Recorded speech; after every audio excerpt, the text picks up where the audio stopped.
नमस्ते एवरीबॉडी। हमने जो पिछली क्लास थी हमारी उसमें गैमेटोफाइट जनरेशन के बारे में पढ़ा था। साइकस की जो मादा युग्मकोद्भिद होता है और जो नर युग्मकोद्भिद होता है उनकी संरचना के और उनके विकास को हमने स्टडी किया था।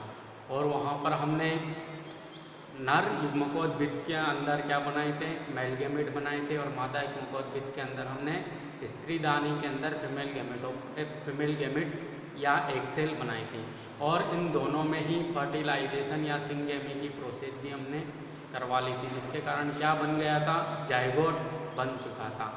आज हम देखेंगे जो ये स्त्रीदानी के अंदर जो जाइगोट बना है, इस जाइगोट से आगे जाकर किसका निर्माण होता है या किसका विकास होता है, एम्ब्रियो का विकास होता है। तो आज का हमारा जो टॉपिक होगा वो क्या होगा, जाइगोट से एम्ब्रियो का विकास। अब जो ये जाइगोट से एम्ब्रियो का विकास होता है ये विभिन्न स्टेप्स के अंतर्गत होता है और फाइनली जाकर एक परिपक्व एम्ब्रियो का निर्माण हो जाता है।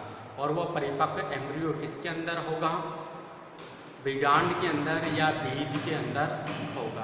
क्योंकि जो स्त्रीदानी थी वो किसके अंदर थी, बीजांड के अंदर थी, और जाइगोट भी बीजांड के अंदर ही बना था या स्त्रीदानी के अंदर बना था।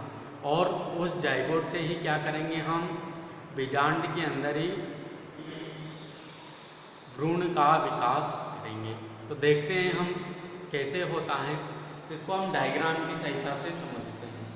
तो हमने क्या बना लिया था, जो हमारा ये बीजांड था, बीजांड का ये वाला जो क्षेत्र था ये कौन सा था, माइक्रोपाइलर रीजन था। और इसके अंदर थोड़ा सा पतली परत के रूप में क्या था, बीजांड का एक ऊतक उपस्थित था।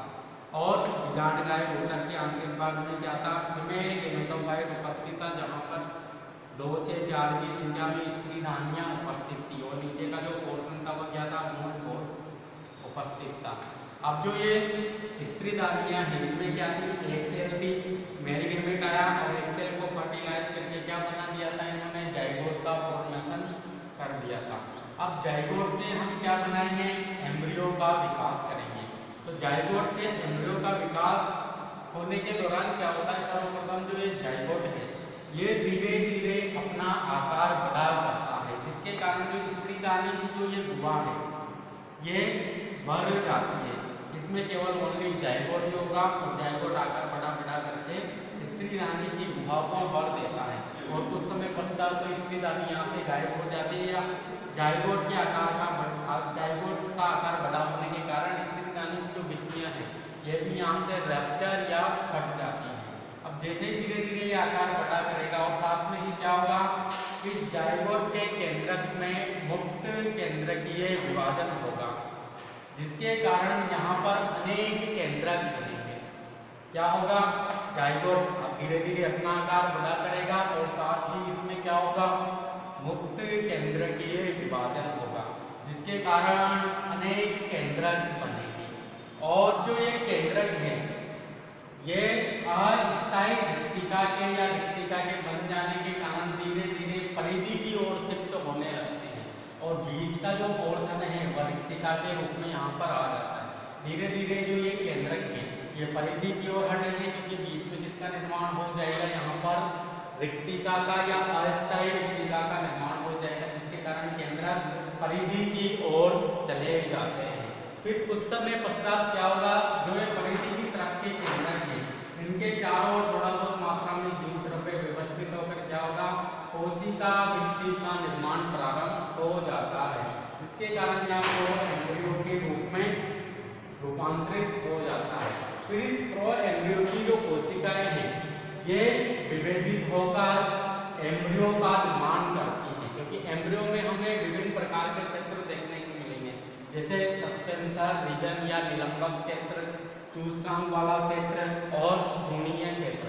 तो इन तीनों ही जो क्षेत्र होते हैं इनका निर्माण किसके द्वारा होता है, प्रो एम्ब्रियो की जो कोशिकाएं हैं इनमें विभेदीकरण की प्रक्रिया होती है, जिसके कारण तीनों ही प्रकार के क्षेत्र में दिखाई देते हैं। इनमें से जो चूसकांक वाला क्षेत्र होता है ये बीजांड द्वार के आसपास की कोशिकाओं से, या जो बीजांड का जो शीर्ष भाग होता है, यहाँ पर जो बीजांड का की कोशिकाएं हैं या बीजांड द्वार के आसपास की जितने भी जो स्वतंत्र पड़ी कोशिकाएं हैं उनसे पोषण लेने का कार्य करता है, और पोषण लेकर किसे प्रदान करेगा? डेवलपिंग एम्ब्रियो को या विकासशील एम्ब्रियो को यह प्रदान करता है।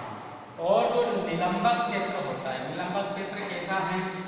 काफी लंबा है और नाल रूपी होता है, क्योंकि इसमें लंबी लंबी कोशिकाएं पाई जाती है। इसका कार्य क्या है? जो ये इसका जो भ्रूणीय क्षेत्र है इसको भ्रूण कोश में या नीचे की ओर ले जाने का कार्य करता है, क्योंकि एम्ब्रियो कहाँ पर बनेगा? इस वाले पोर्शन में यहाँ पर एम्ब्रियो का निर्माण हो जाएगा। तो जो निलंबक होगा वह इस एम्ब्रियो को या भ्रूण को यहाँ पर जो भ्रूण कोश है इसके अंदर धकेलने का कार्य करेगा। तो धीरे धीरे जो एम्ब्रियो है वह इस प्रकार का हमें दिखेगा। पहले किस रूप में दिखेगा? कोशिकीय प्रो एम्ब्रियो के रूप में, उससे पहले केंद्रकीय प्रो एम्ब्रियो के रूप में, और उससे पहले ऐसी संरचना बनेगी। तो दोबारा से देखना कैसे होगा एम्ब्रियो का विकास, वह भी किससे? जाइगोट से। और एम्ब्रियो ही क्या है? नया बीजाणुद्वीप या जो नेक्स्ट जनरेशन का जो बीजाणुद्वीप होता है वह किसे कहा जाता है? एम्ब्रियो को ही कहा जाता है, क्योंकि एम्ब्रियो ही के द्वारा ही क्या होगा? नया प्लांट बनेगा। इसी कारण जो जाइगोट होता है इसे नए बीजाणुद्वीप की प्रारंभिक कोशिका कहा जाता है। प्राथमिक सेल ऑफ न्यू स्पोरोफाइट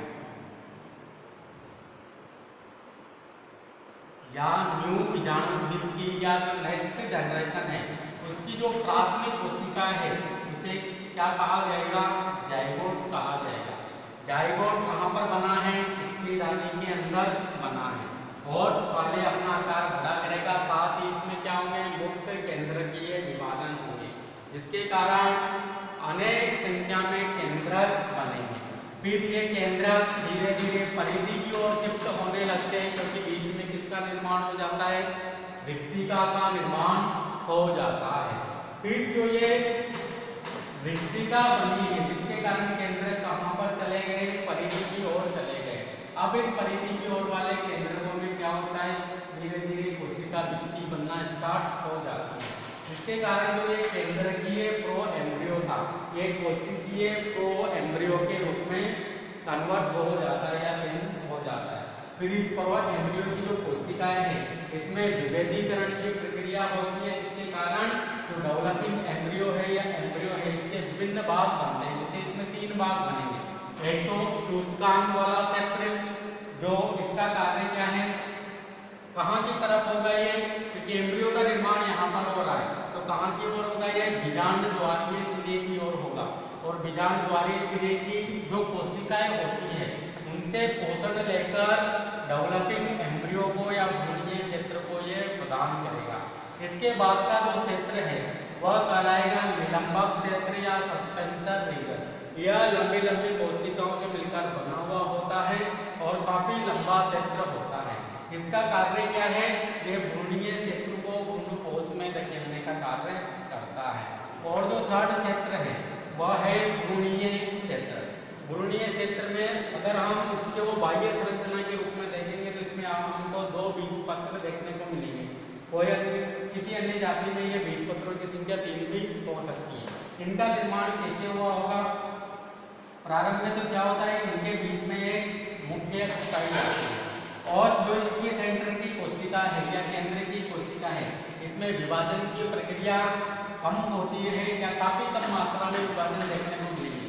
जबकि इसकी परिधीय भाग की जो कोशिकाएं होती है उनमें विभाजन काफी तीव्र गति से होते हैं, जिसके कारण जो ये भ्रूणीय क्षेत्र है ये 2 बीजपत्रों के रूप में हमें दिखाई देता है।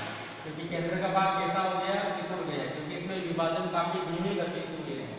जबकि जो परिधीय वाला भाग है इसमें विभाजन तीव्र गति से होने के कारण जो इसका भ्रूण है इसमें 2 बीजपत्र हमें दिखाई देते हैं। तो ये था भ्रूण की संरचना या भ्रूण का डेवलपमेंट। किससे किया? जाइगोट के द्वारा किया। अब जाइगोट से हमने क्या बना लिया? भ्रूण बना लिया। और भ्रूण किसके अंदर बना है? बीजांड के अंदर। अब जैसे ही भ्रूण बनता है, जो वह बीजांड होता है वो किसके रूप में कन्वर्ट हो जाता है? बीज के रूप में कन्वर्ट हो जाता है। तो हमारा जो अगला टॉपिक होगा वो होगा बीज की संरचना या स्ट्रक्चर ऑफ सीड। तो इसका डायग्राम बनाते हैं, फिर इसे भी हम समझेंगे।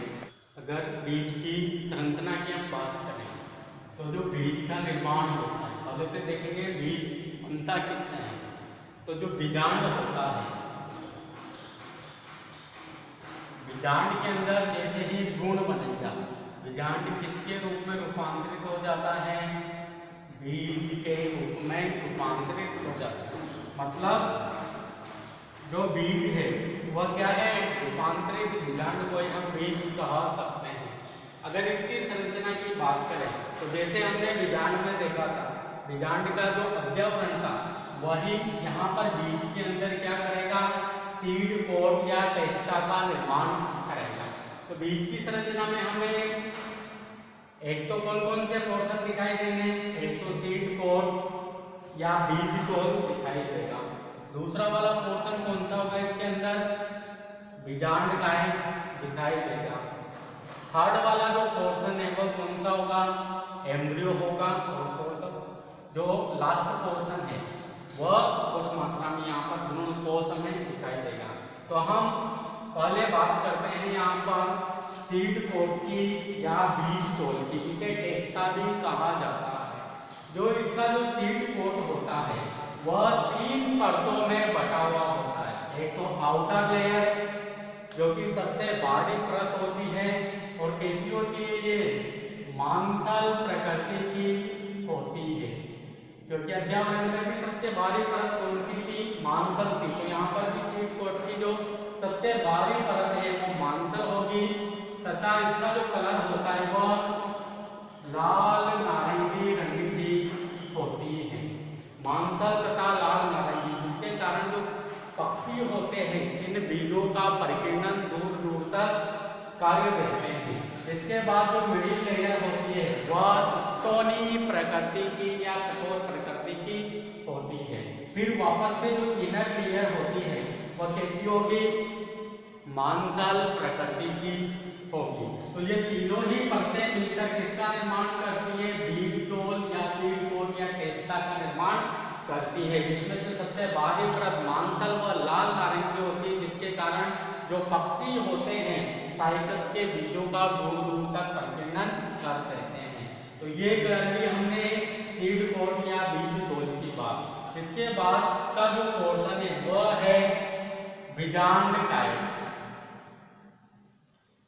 बीजांड कायम, इसका जो परिपक्व बीज होता है उसमें जो बीजांड काय दिखाई देता वह एक पतली परत के रूप में दिखाई देता है, क्योंकि बीजांड काय के अंदर क्या बन चुका होता है? फीमेल गेमेटोफाइट, और फीमेल गेमेटोफाइट में भी स्त्रीदानियां भ्रूणकोश, और स्त्रीदानियों के में जो जाइगोट था उससे यहाँ पर भ्रूण बन चुका होता है। तो यहाँ पर जो बीजांड काय है ये काफी पतली परत के रूप में दिखाई देता है। इसके बाद अगर हम बात करें तो कौन सा वाला पोर्शन है? भ्रूण वाला पोर्शन है। इसका जो भ्रूण होता है इसमें हमें 2 बीज पत्र देखने को मिलेंगे। 2 बीज पत्र क्यों बने? क्योंकि जब हम प्रो एम्ब्रियो से एम्ब्रियो का विकास कर रहे थे तो प्रो एम्ब्रियो की जो आधारीय भाग की कोशिका थी, यहाँ की जो कोशिका थी, इनकी रीढ़ की कोशिकाओं में जो विभाजन होते हैं वह काफी धीमी गति से या मंद गति से होते हैं, जबकि इनके उपांत या टर्मिनल वाले जो पोर्शन है उनमें विभाजन काफी तीव्र गति से संपन्न होते हैं, जिसके कारण जो भ्रूण है उसमें 2 बीज पत्र जैसी संरचनाएं बन जाती है। और साइकस की कई अन्य जातियों जैसे साइकस सर्सिनेलिस की बात करें तो वहाँ पर 2 के अलावा हमें 3 बीज पत्र भी दिखाई दे सकते हैं। तो इसमें कौन कौन 2 बीज पत्र हैं? और इसका जो केंद्रीय अक्ष है, मतलब इसका जो मिड का जो पोर्शन होता है उसे केंद्रीय अक्ष या भूमि अक्ष कहा जाता है, जिसमें ऊपर की ओर तो क्या होगा? मूलांकुर होगा, नीचे की ओर किसका निर्माण हो जाएगा, प्रांकुर का निर्माण हो जाएगा। और जो मूलांकुर होगा वो मूलांकुर चोल से ढका हुआ होगा, और ऐसे ही प्रांकुर चोल से ढका हुआ होगा। जब ये सीड जर्मिनेशन होगा तो सीड जर्मिनेशन के दौरान क्या होगा, जो इसका बीजाणु द्वार है वहां से वायु को अवशोषित करेगा, जिसके कारण जो बीज चोल है वो फट जाता है, और जो मूलांकुर होता है वो मूलांकुर चोल को भेजता हुआ यहाँ से बाहर की ओर निकल जाता है तथा रूट्स का निर्माण करता है। ऐसे ही जो प्रांकुर होता है प्रांकुर चोल को भेजता हुआ प्रोह बनाएगा, जिसमें क्या होगी, पर्ण व तना जैसी संरचनाएं हमें देखने को मिलेगी। इसके बाद हम यहाँ पर जो ये भ्रूण है, इस भ्रूण के ऊपर कुछ अवशेषी कोशिकाएं पाई जाती है, जिन्हें अवशेषी निलंबक की कोशिकाएं कहा जाता है। क्योंकि जो निलंबक है उसका कार्य क्या है, भ्रूण को भ्रूण कोश में धकेलने का कार्य किया जाता है। परंतु जैसे ही भ्रूण कोश में आ जाएगा, यहाँ के बाद निलंबक का या चूसकांक का कोई काम नहीं रहता, जिसके कारण निलंबक और जो चूसकांक होते हैं वो अपहासित हो जाते हैं। केवल अवशेषी के रूप में कुछ मात्रा में निलंबक दिखाई देगा। इसके बाद हम बात करते हैं इसके भ्रूण कोश की। तो यहाँ पर भी जो भ्रूण कोश है वो काफी कम मात्रा में दिखाई देगा, क्योंकि जब ये भ्रूण परिपक्व होता है या परिपक्वन के दौरान कुछ मात्रा में भ्रूण कोश को यहाँ से अवशोषित कर लेता है, जिसके कारण जो परिपक्व बीज होते हैं इनमें भ्रूण कोश भी काफी कम मात्रा में हमें दिखाई देगा। ये थी बीज की संरचना। दोबारा से देखते हैं कौन कौन सा पोर्शन है इसमें। एक तो बीज चोल है जो 3 परतों से मिलकर बना हुआ होता है, आउटर लेयर, मिडिल लेयर और इनर लेयर। आउटर लेयर कैसी है, मांसल तथा लाल नारंगी रंग की है, जो कि कैसी होती है, खाने में स्वादिष्ट होती है। इसी कारण जो पक्षी होते हैं इन बीजों का प्रकीर्णन दूर तक कर देते हैं। मिडिल लेयर थोड़ी स्टोनी प्रकृति की या कठोर प्रकृति की देखने को मिलेगी, और इसके बाद जो इनर लेयर होती है यह भी मांसल प्रकृति की होती है। तो ये भी सीड कोश ये टेस्ट था। इसके बाद कौन सा वाला पोर्शन दिखाई देता है, बीजांडकाय वाला पोर्शन दिखाई देता है, जो कि भ्रूण के बनने के बाद बीज में एक पतली परत के रूप में दिखाई देता है। और ये क्या कार्य करता है, जब भ्रूण कोश खत्म हो चुका होता है तब ये बीजांडकाय इसे भ्रूण को पोषण देने का कार्य भी कर सकता है। इसके बाद कौन सा वाला पोर्शन है, एम्ब्रियो वाला पोर्शन है। एम्ब्रियो कहाँ पर पाया जाता है, बीज के मध्य भाग में पाया जाता है। इसमें एक मुंडीय अक्ष होती है जिसके दोनों ओर 2 बीज पत्र लगे हुए रहते हैं, और मुंडीय अक्ष के ऊपरी भाग में क्या मिलेगा, मूलांकुर मिलेगा, आधारी भाग में प्रांकुर मिलेगा, और इस भ्रूण के ऊपर कुछ मात्रा में अवशेषी निलंबक कोशिकाएं देखने को मिलेगी। इसके बाद जो भ्रूण कोश है वह भी परिपक्व बीजों में काफी कम मात्रा में दिखाई देता है, क्योंकि भ्रूण के द्वारा इसका अधिकतम अवशोषण कर लिया जाता है। इसी कारण इसकी मात्रा बहुत ही कम में देखने को मिलेगी, और एक ऐसा मिलेगा अगुणित प्रकार का मिलेगा, क्योंकि भ्रूण कोश का जो निर्माण होता है वह निषेचन के पहले ही हो चुका होता है, जबकि भ्रूण कैसा है, द्विगुणित प्रकृति का है।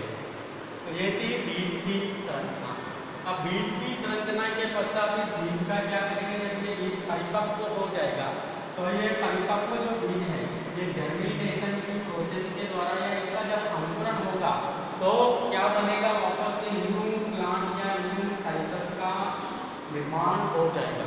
तो अब हम पढ़ेंगे बीज का अंकुरण, सीड जर्मिनेशन। अगर बीज अंकुरण की बात करें तो जो साइकस होता है उसमें हाइपोजियल प्रकार का सीड जर्मिनेशन पाया जाता है। Hypogeal type of seed germination. अब हाइपोजियल का मतलब क्या होता है, हाइपोजियल का मतलब होता है अधोभूमिक। अधोभूमिक का मतलब भूमि के नीचे। जब भी साइकस का सीड जर्मिनेट होगा या अंकुरित होगा तब अंकुरण के दौरान जब ये न्यू प्लांट बॉडी बनेगी तो उस दौरान जो साइकस का जो बीज होता है और इसके जो बीज पत्र होते हैं वह भूमि से बाहर की ओर नहीं आ पाते, भूमि में अंदर ही दबे रह जाते हैं। इस प्रकार का जो सीड जर्मिनेशन होता है उसे हाइपोजियल टाइप ऑफ या अधोभूमिक परिवार का बीज अंकुरण कहा जाता है। अब बीज अंकुरण के दौरान क्या होता है, जो साइकस का बीज होता है उसमें रेस्टिंग स्टेज नहीं देखने को मिलेगी। रेस्टिंग स्टेज मतलब जैसे ही प्लांट से बीज अलग हुआ, वह परिपक्व हो चुका है और तुरंत ही भूमि में गिरकर अंकुरित होकर न्यू प्लांट बॉडी का निर्माण कर देता है। मतलब रेस्टिंग स्टेज नहीं होती या प्रसुप्ति उसमें नहीं पाई जाती। इस दौरान क्या होता है, जो बीज होता है वो वाटर को अवशोषित करता है। कहाँ से करेगा, माइक्रोपाइलर वाले रीजन से। इसका जो बीजांड द्वार है, क्योंकि बीजांड में जो बीजांड द्वार होता है, जब बीज बनते समय यहाँ पर एक छिद्र रह जाता है, वहाँ से ये वाटर को, ऑक्सीजन को, इनको ग्रहण करने का कार्य करता है, जिसके कारण जो बीज का जो बीज चोल होता है वो फूल जाता है और फूल कर क्या हो जाता है, फट जाता है, जिसके कारण जो भ्रूण का जो मूलांकुर होता है वो मूलांकुर चोल को भेजता हुआ जड़ों का निर्माण कर देता है। मतलब रूट्स निकलनी शुरू हो जाएगी। कुछ समय पश्चात जड़ों के निकलने के पश्चात क्या होता है, कुछ मात्रा में यहाँ पर जो प्रांकुर चोल होता है वह प्रोह का निर्माण कर देता है। और जैसे जैसे 3 से 4 सप्ताह होंगे, ये जो प्रोह है इसमें कुंडलित प्रकार की पत्तियां, कुछ मात्रा में सल्कखंड, ऐसी संरचनाएं बनना शुरू हो जाती हैं। और धीरे धीरे 3 से 4 सालों में यहाँ पर क्या हो जाता है, जो प्रकाश संश्लेषी पर्ण है उनके मुकुट का निर्माण हो जाता है, या प्रकाश संश्लेषी पर्ण का जो चक्र है उसका निर्माण भी होने लगता है। तो सीड जर्मिनेशन कैसा होता है, hypogeal type of seed germination, मतलब अधोभूमिक प्रकार का सीड जर्मिनेशन। मतलब जब भी बीज अंकुरित होगा तो बीज व बीज पत्र भूमि के अंदर ही दबे रह जाते हैं, बाहर की ओर नहीं निकलते। इसे ही हाइपोजियल प्रकार का सीड जर्मिनेशन कहा जाता है। इस दौरान क्या होगा, बीज जो इसका जो छिद्र होता है वहां से जल और ऑक्सीजन को लेगा, जिसके कारण बीज का बीज चोल फूल जाता है और फूलकर फट जाता है। उस दौरान इसका जो मूलांकुर होता है वो मूलांकुर चोल को भेजता हुआ और सीड कोट को फाड़ता हुआ बाहर की ओर आ जाता है और आगे जाकर वो जड़ों का निर्माण करेगा। और उसी समय जो इसका प्रांकुर होता है वो प्रांकुर चोल को भेजता हुआ प्रोह का निर्माण करता है।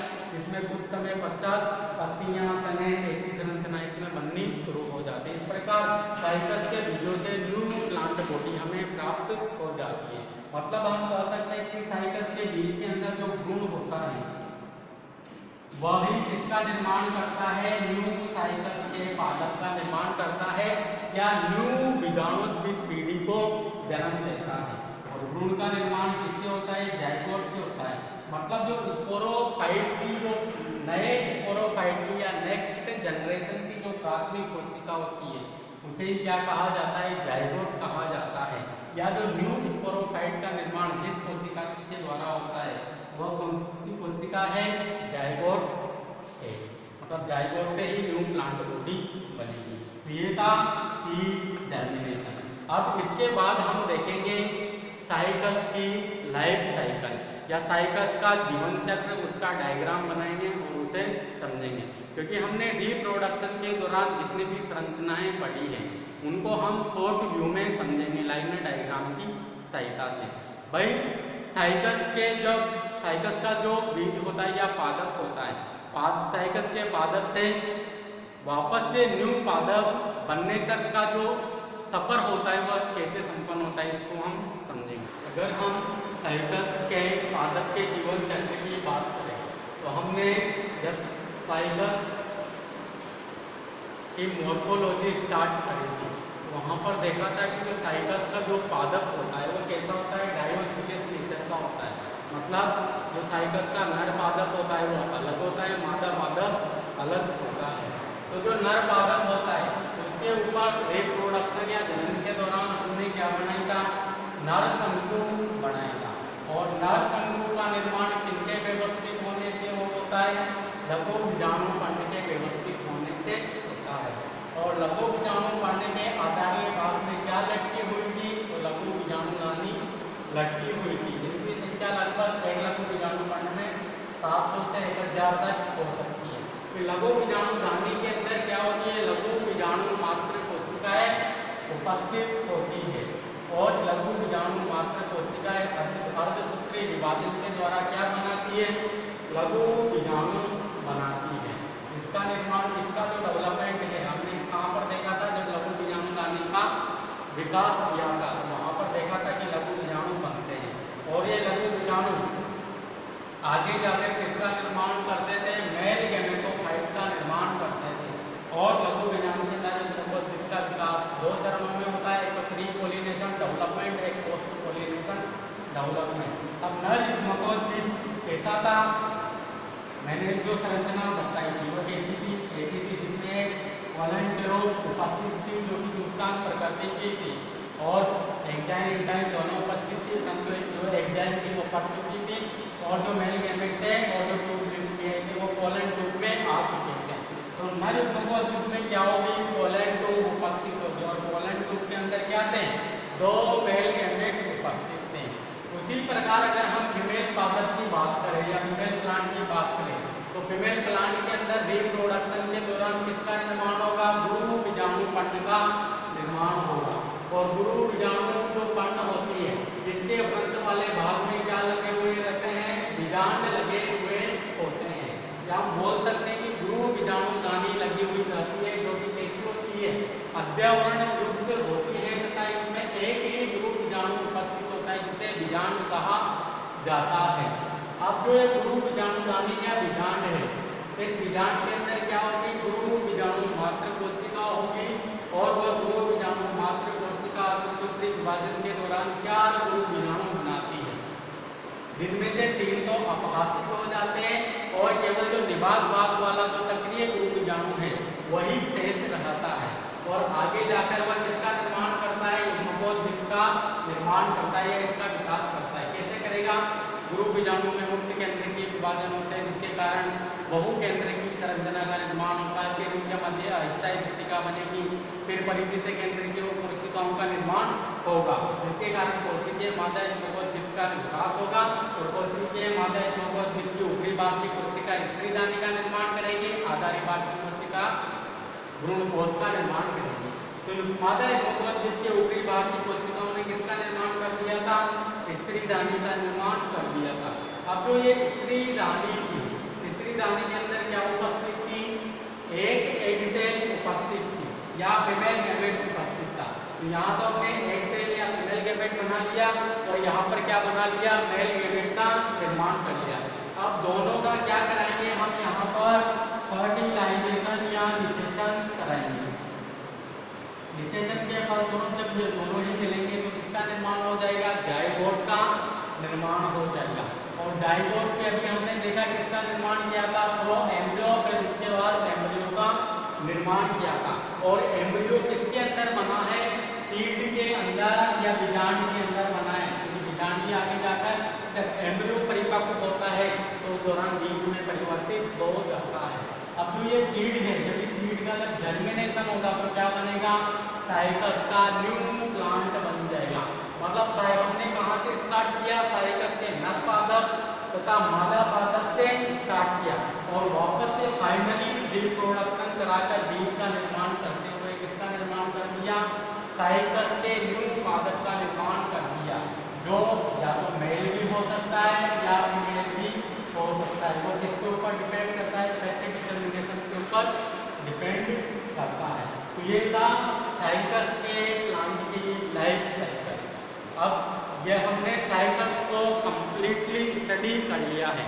अब अगले नेक्स्ट लेक्चर के अंतर्गत हम पाइनस की स्टडी करेंगे, जो हमारा जो नेक्स्ट जिम्नोस्पर्म है पाइनस, उसको हम पढ़ेंगे और उसकी भी हम मॉर्फोलॉजी, एनाटॉमी और उसमें भी रिप्रोडक्शन को हम स्टडी करेंगे। साइकस को आप पढ़ते रहिए क्योंकि ये थ्योरी के और प्रैक्टिकल के पॉइंट ऑफ व्यू से काफ़ी इम्पोर्टेंट मेंबर है।